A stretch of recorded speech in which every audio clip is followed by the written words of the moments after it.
there, Mrs. Sudol's third grade class. My name is Bryson Van Eck. I am your meteorologist, or at least the one that's going to answer some questions for you guys. I also think there may be another third grade class in here as well. So if so, hello, pleasure to meet you all. So once again, my name is Bryson Van Eck. I think many of you may have seen some videos of me as an on-air meteorologist. My background is in meteorology. I have a degree, Bachelor's of Science degree in atmospheric science from Cornell University. But I did switch careers just a few years ago. I also hold a master's degree in education from Dominican College, which is just a little north of you guys in southern New York State. So you guys had sent me some questions that Mrs. Sudol had emailed me. So I thought instead of sending you back a kind of generic email, I figured it would be a little bit better to actually answer the questions via video, since this is the 21st century and we do a lot of things in video now. So these questions are great. So I'll start off. First question, what year did you start and retire from being a meteorologist? So I graduated from Cornell University in 1998. So many years ago, and I basically started meteorology right from then. My first job was actually in some guy's shed, believe it or not, outside his house in Danbury, Connecticut, where I did radio. I did 6 radio stations, the weather for 6 radio stations. My first year out of school, I made $11,000 the entire year. So rest assured, I was eating a lot of ramen.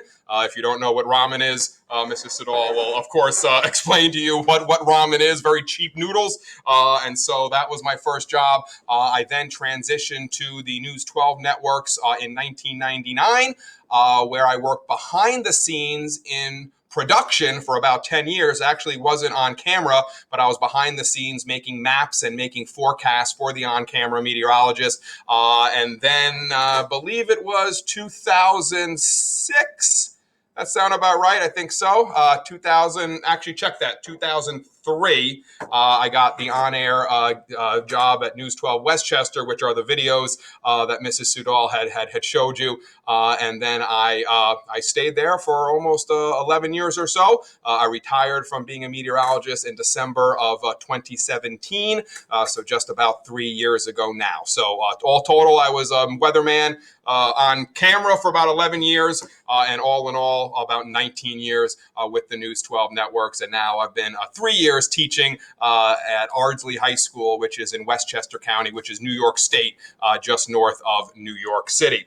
Why did you choose a meteorologist as your job? Well, since I was 10 years old, which I think is about a year younger than most of you guys in third grade, or maybe 2 years younger. I think it was when I was in 5th grade. I think I was 10 or 11 years old in 5th grade. And that's when I basically got a weather station for my birthday. My father bought me a weather station for my birthday. I was always into the earth sciences. I was always an earth science kind of geek, quote unquote. When I was in 2nd grade, I was into volcanoes and rocks. And then when I was in 3rd grade, I was into the oceans. And so 5th grade, my father again bought me a weather station for my birthday, and that was pretty much it. From then on out, I knew that I wanted to become a meteorologist and wanted to be an on-camera weatherman.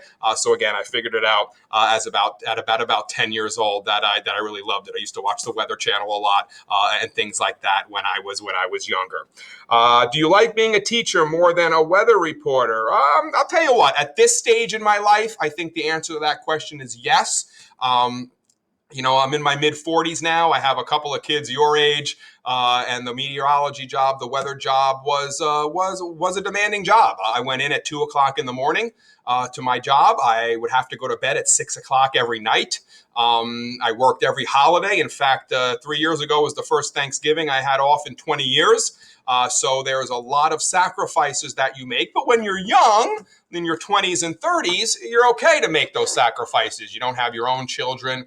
You're pretty much just worrying about yourself. And so it doesn't matter if you go to bed at 6:00 at night and wake up at 2:00 in the morning. But now in my 40s, I think I like the teacher job better because the hours are a little bit better. Obviously, I'm off all those holidays. I'm off in the summer, which is fantastic. And I really enjoy hanging out with kids and teaching what I know. What's great about teaching earth science is what I teach in New York State is that weather is a big part of our unit. And so I still get to teach weather, which is my passion. So being a teacher, kind of a win-win situation for me.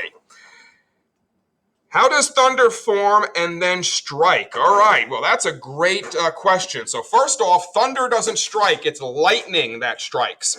What is thunder? Thunder is the sound you hear when air rapidly expands because lightning is so hot. So let's talk about this for a second.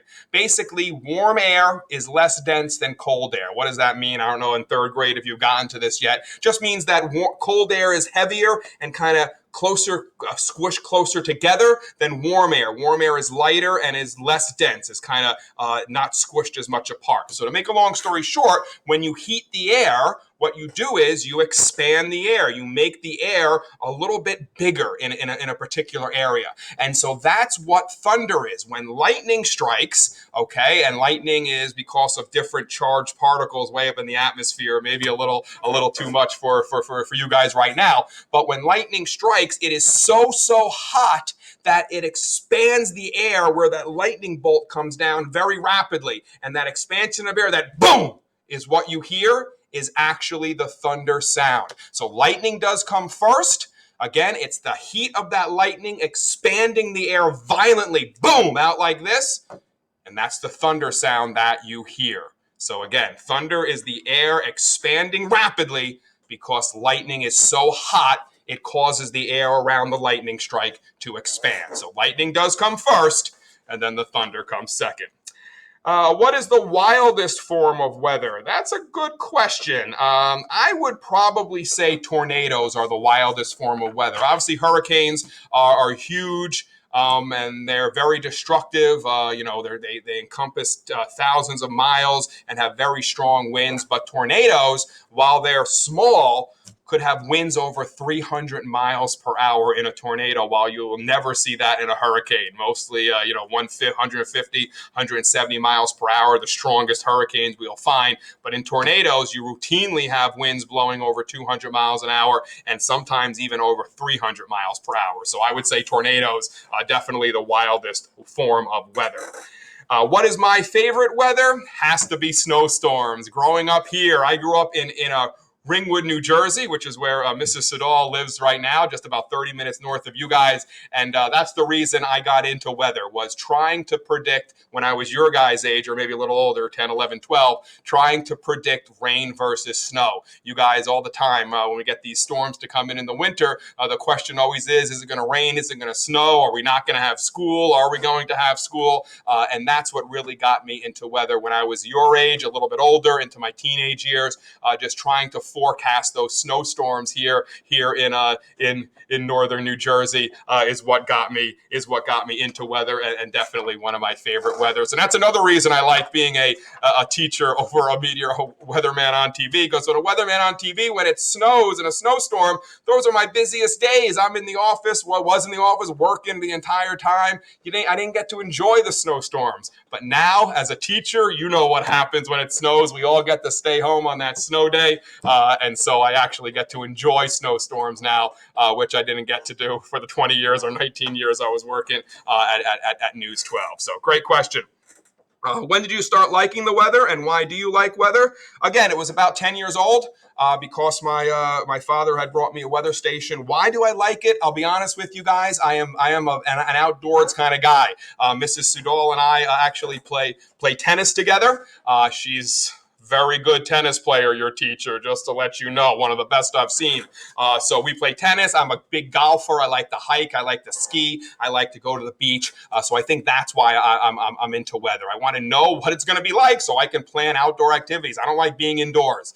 So I think that's why I like it, because I like being outdoors. Was Hurricane Sandy the worst storm you have ever seen? Absolutely. Absolutely. I was working during it.